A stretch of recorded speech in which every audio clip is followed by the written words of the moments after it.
ये चुनाव देश के लिए कई मायनों में अलग भी है और दिलचस्प भी। पूरा देश इस वक्त चुनाव के रंग में रंगा हुआ है।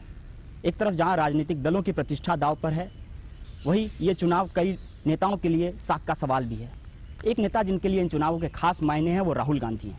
आज राहुल गांधी अपने व्यस्त चुनावी कार्यक्रम से समय निकालकर हमारे साथ हैं ईटीवी से बात करने के लिए। राहुल जी, आपने समय निकाला ईटीवी से बात करने के लिए, शुक्रगुजार हैं हम। सबसे पहले यही जानना चाहेंगे राहुल जी कि ये जो चुनाव चल रहा है, बहुत लोगों का मानना है कि ये कोई साधारण चुनाव नहीं है, क्योंकि इनके जो नतीजे हैं वो देश की राजनीति पर, देश के लोकतंत्र पर एक लंबा और गहरा प्रभाव डालने वाले हैं। क्या आप इस बात से सहमत हैं? देखिए, हर एक चुनाव जरूरी होता है। ये हिंदुस्तान की चॉइस है, हिंदुस्तान का डिसीजन है, तो हर एक चुनाव जरूरी होता है। ये दो विचारधाराओं के बीच लड़ाई है। एक हमारी विचारधारा जो कहती है कि हिंदुस्तान में हर एक व्यक्ति को प्रगति में शामिल होना चाहिए, हर धर्म के व्यक्ति को एक साथ खड़ा होना चाहिए, भाईचारे से, प्यार से आगे बढ़ना चाहिए। और विपक्ष की विचारधारा जो कहती है, बांटती है, गुस्से की राजनीति करती है, क्रोध की राजनीति करती है। जनरली हमारे बारे में कहा जाता है कि भाई 2004 में चुनाव हारेंगे, 2009 में चुनाव हारेंगे। कुछ दिन पहले मुझे मेरे दोस्त ने एक ओपिनियन पोल भेजा, उसमें लिखा था 270 सीटें एनडीए को मिलेंगी। तो मैंने कहा, मैं ऐसे ओपिनियन पोल तो मैंने देखे हैं। तो उसने कहा नहीं, उसकी डेट देखो। तो मैंने उसको एनलार्ज किया, डेट देखी 2004। तो 2004 का ओपिनियन पोल कह रहा था 270 सीट, 2009 का कह रहा था 270 सीट, 2014 का कह रहा है। तो मुझे लगता है कि आंकड़े निकलने दीजिए, फिर देखते हैं। राहुल जी, मगर 2004 और 2014 में अंतर यह है कि 10 साल की एंटी इनकम्बेंसी आपके साथ है। आप पूरे देश में चुनाव प्रचार कर रहे हैं। माना जा रहा है कि यह चुनाव कांग्रेस के लिए सबसे कठिन चुनावों में एक है। क्या आपको लगता है कि लोगों में कुछ नाराजगी यूपीए सरकार को लेकर है, लोग बदलाव चाह रहे हैं? कि आपको ऐसा लग रहा है कुछ हद तक? 10 साल छोटा समय नहीं होता है, लंबा समय होता है। एंटी इनकम्बेंसी थोड़ी होती है और है। और ये भी नहीं कह रहा हूं कि यूपीए ने गलतियां नहीं की हैं, एक दो गलतियां भी की हैं, मगर काम भी बहुत किया है। 15 करोड़ लोगों को गरीबी रेखा से निकाला है हमने। छोटा काम नहीं है, पहली बार इतिहास में हुआ है। लोगों को अधिकार दिया है जो पहले सोचा भी नहीं जा सकता था। भोजन का अधिकार पूरे हिंदुस्तान को, रोजगार का अधिकार पूरे हिंदुस्तान को, शिक्षा का अधिकार पूरे हिंदुस्तान को। क्यों दे पाए हैं? क्योंकि आर्थिक प्रगति तेजी से हुई है। अगर आप हमारे समय को देखें, बीजेपी के समय को देखें, बहुत तेज रफ्तार यूपीए के समय हुई है आर्थिक प्रगति की। कारण यह है कि भाईचारे से काम किया है, गुस्से से काम नहीं किया है, मिलके काम किया है, सबको लेकर काम किया है। उनकी राजनीति चुने हुए लोगों की राजनीति है। वो इंडिया शाइनिंग की बात करते हैं, कहते हैं भाई 2-3 लोगों का फायदा हो जाए, बाकी लोग दिखते रह जाएं। हमारी राजनीति सबको एक साथ ले जाने की राजनीति है, सबको मिलाने की राजनीति है। और जब हम प्यार से काम करते हैं, भाईचारे से काम करते हैं, हिंदुस्तान ऑटोमेटिकली आगे बढ़ता है। हिंदुस्तान की जो शक्ति है, जनता की जो शक्ति है, वो काम करती है। राहुल जी, मगर आप बार बार कहते रहे हैं कि भ्रष्टाचार से लड़ने के लिए आपकी सरकार ने, यूपीए सरकार ने कई लेजिस्लेटिव काम किए। लोकपाल की बात आप करते हैं, आरटीआई की बात करते हैं। भ्रष्टाचार रोकने के लिए भी सरकार ने कई प्रयास किए, ये भी कहा जाता रहा है।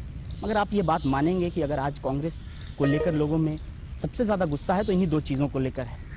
आपको लगता है कि जो सरकार थी उसको ज्यादा प्रोएक्टिव होना चाहिए था, लोगों के बीच ये बात ज्यादा प्रभावी तरीके से लोगों को पहुंचानी चाहिए थी कि भ्रष्टाचार और महंगाई से लड़ने के लिए आपने कोशिश की, ये मैसेज नहीं जा पाया? क्या आप मानते हैं इस पर? मार्केटिंग में हम उतने अच्छे नहीं हैं जितने एनडीए के लोग हैं, सही बात है।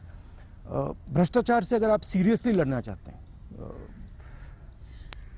बीजेपी का मैनिफेस्टो खोला मैंने, भ्रष्टाचार की बात करते हैं, एक लाइन मिली, ई गवर्नेंस से हम भ्रष्टाचार को हटाएंगे।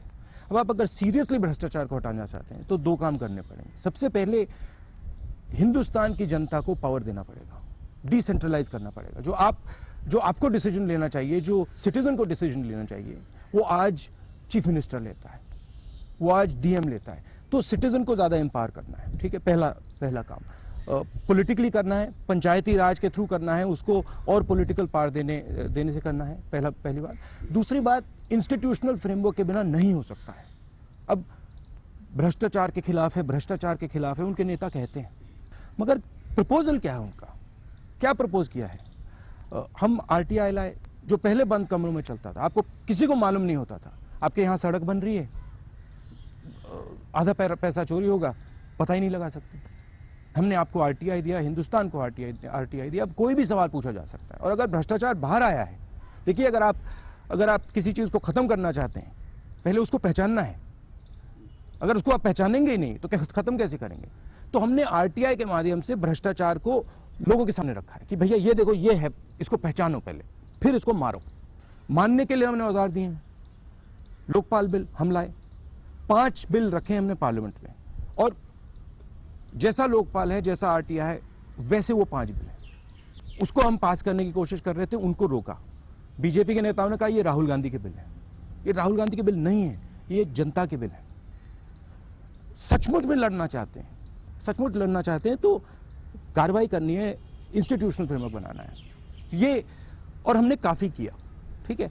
जहां भी हमें भ्रष्टाचार दिखा, हमने उस पर एक्शन लिया। अब दूसरी साइड देखिए, गुजरात में आरटीआई कमिश्नर नहीं है, मतलब भ्रष्टाचार छुपा हुआ है। लोक आयुक्ता नहीं है। कोर्ट ने कहा है कि भैया लोक आयुक्ता लाइए, आरटीआई लाइए, कुछ नहीं। एक चौकीदार है वहां पे, वो कहते हैं कि मैं चौकीदार हूं गुजरात का। हमें एक चौकीदार नहीं चाहिए। ये समझना है जनता को कि ये लंबी लड़ाई है, गहरी लड़ाई है, और इसको कंटिन्यूसली लड़ना पड़ेगा। पहली बात, जनरल दुनिया की जो इकोनॉमिक स्थिति है, फ्यूल प्राइसेस जो हैं वो ऊंची हैं, तो उसका एक इफेक्ट पड़ता है। उसको हमने काउंटर किया है। फ्रूट्स एंड वेजिटेबल्स को डीलिस्ट किया है कि किसान डायरेक्टली बेचे अपने स्टेट्स में, ठीक है।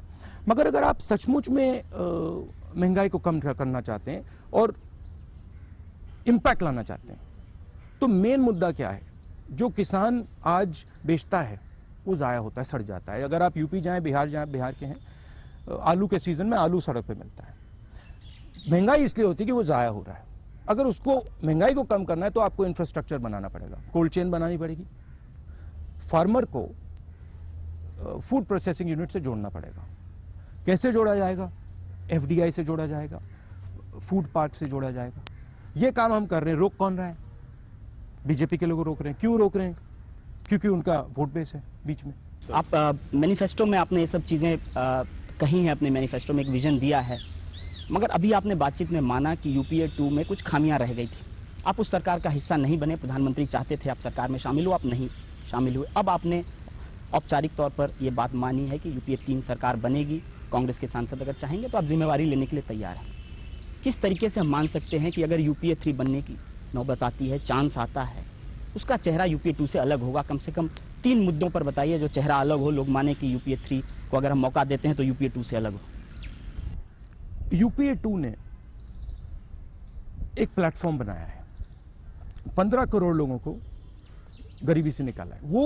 वो जो लोग थे पहले, वो हिंदुस्तान के प्रोडक्शन में से बाहर थे, वो गरीबी में थे, गरीबी के चक्रव्यूह में फंसे हुए थे। वो कभी एक दिन निकलते थे, अंदर जाते थे, निकलते थे, अंदर जाते थे गरीबी में। हमने उनके लिए एक प्लेटफॉर्म बना दिया। कहा देखो भैया, आप गरीब हो, आपके पैरों के नीचे हम जमीन डाल, कंक्रीट का फ्लोर लगा रहे हैं। भोजन का अधिकार, रोजगार का अधिकार, शिक्षा का अधिकार। असर क्या हुआ? पहले जो स्कूल में एनरोलमेंट 60% होता था, आज 90% से ज्यादा, ठीक है। जो पहले भूखा सोता था, पेट में भोजन आ गया। तो एक प्लेटफॉर्म बन गया है। अब प्लेटफॉर्म के ऊपर क्या बनाना है? 5 साल पहले हमने मैन्युफैक्चरिंग कॉरिडोर की बात की कि भाई घड़ी आप पहने हो, मेड इन चाइना, जूता पहने हो, मेड इन चाइना, सूट पहने हो, मेड इन चाइना, माइक पहने हो, मेड इन चाइना। हमारे लोग पैसा देते हैं, फायदा उनको होता है। क्यों ना हम मैन्युफैक्चरिंग इस देश में करें? अब मैन्युफैक्चरिंग करनी है तो इंफ्रास्ट्रक्चर की जरूरत है। सबसे बड़ा इंफ्रास्ट्रक्चर का प्रोजेक्ट हमने मैन्युफैक्चरिंग कॉरिडोर तैयार किया है। क्यों तैयार किया है? कर पाए हैं क्योंकि 10 साल के लिए हमने ग्रोथ दी है। पैसा बना है। एनडीए के समय पैसा ही नहीं था। अगर आप ये ऐसा इंफ्रास्ट्रक्चर प्रोजेक्ट बनाना चाहते थे, आप बना ही नहीं सकते थे। दिल्ली से लेकर मुंबई, मुंबई से लेकर चेन्नई, दिल्ली से लेकर कलकत्ता, बेंगलोर, चेन्नई, सड़क, डेडिकेटेड रेलवे लाइन, पावर, पानी, जापान के साथ कोलैबोरेशन, मतलब इंटरनेशनल कोलैबोरेशन। मैन्युफैक्चरिंग के बारे में सबसे ज्यादा जापान जानता है। हजारों उद्योग लगेंगे इस बैकबोन पे और करोड़ों युवाओं को रोजगार मिलने वाला है। और एक दिन आप घड़ी देखेंगे, उस पर मेड इन इंडिया देखेगा। तो ये विजन का एक स्टेप है। दूसरा, गरीबों को और मजबूत जमीन देनी है। तो हम दो चीजें कर रहे हैं। एक, मुफ्त की दवाई, स्वास्थ्य का अधिकार। अगर आप अस्पताल में जाएंगे, अगर आप गरीब हैं, तो आपकी वहां पे इज्जत होगी। अगर आपको ऑपरेशन की जरूरत होगी, ऑपरेशन मिलेगा। दूसरा, छत का अधिकार।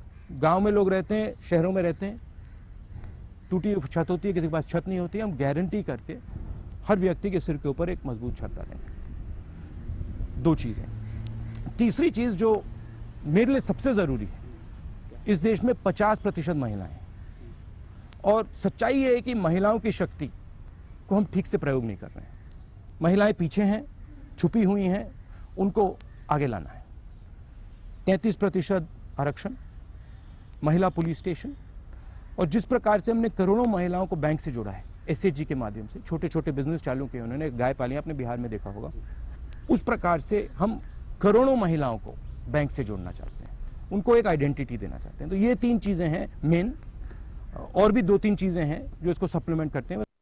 मेन ये 3 चीजें हैं। राहुल जी, अगर कांग्रेस का कैंपेन देखें, कांग्रेस की पॉलिसीज देखें, प्रोग्राम्स देखें, आप जैसा आप बता रहे थे, गरीबी मिटाने की आप बात करते हैं, धर्मनिरपेक्षता की बात करते हैं, लोकतांत्रिक संस्थाओं की बात करते हैं, ये सब ठीक है। मगर जो आज का यूथ है वो बहुत इम्पेशेंट है राहुल जी। उसको लॉन्ग टर्म विजन के साथ साथ शॉर्ट टर्म प्रॉब्लम्स के भी सॉल्यूशंस चाहिए। अगर वो पढ़ना चाहता है तो उसको सबसे अच्छी शिक्षा चाहिए।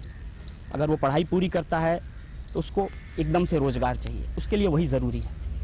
मगर आपका जो प्रचार प्रसार अपनी पॉलिसीज़ का, प्रोग्राम्स का है, वो बहुत लॉन्ग टर्म होता है। तो कहीं ना कहीं ऐसा लगता है कि कांग्रेस अभी भी टेस्ट मैच खेल रही है और दुनिया 2020 मैच तक पहुंच गई है। तो कांग्रेस को भी 2020 मैच खेलना सीखना आना चाहिए पॉलिटिक्स का। नहीं, 2020 खेलते हैं हम।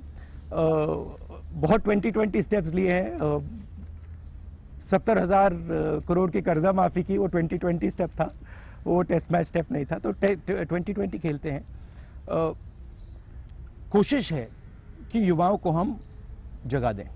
कांग्रेस पार्टी में मैंने जो भी काम किया है, यूथ कांग्रेस में, एनएसयूआई, आपने पूछा भाई सरकार में क्यों नहीं आया, क्योंकि मैं युवाओं को कांग्रेस पार्टी में, एनएसयूआई में, यूथ कांग्रेस में जगह दे रहा था, स्ट्रक्चर बना रहा था।